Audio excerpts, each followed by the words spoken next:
నిర్గమకాండము 6వ అధ్యాయము 1 నుండి 6 వచనములు చదువుకుందాము. అందుకు యెహోవా ఫరోకు, నేను చేయబోచున్నది దాన్ని నీవు నిశ్చయముగా చూచెదవు. బలమైన హస్తము చేత అతడు వారిని పోనిచ్చును. బలమైన హస్తము చేతనే అతడు తన దేశములో నుండి వారిని తోలివేయనని మోషేతో అనెను. మరియు దేవుడు మోషేతో ఇట్లనెను, నేనే యెహోవాను, నేను సర్వశక్తిగల దేవుడను. పేరున అబ్రహాము, ఇస్సాకు, యాకోబులకు ప్రత్యక్షమైతే గాని యెహోవా అను నా నామమున నేను వారికి తెలియబడలేదు.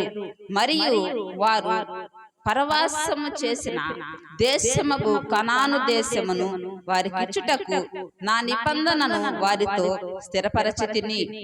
ఐగుప్తీయులు దాసత్వమునకు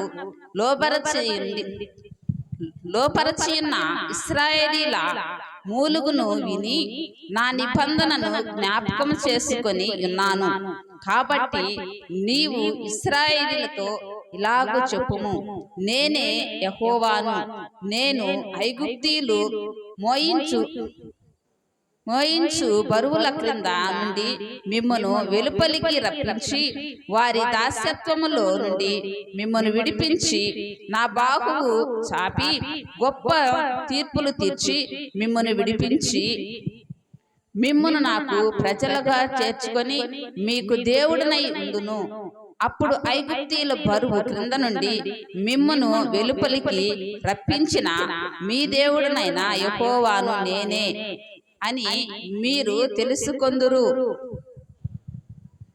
దేవుడిచ్చిన వాక్యమును దీవించును.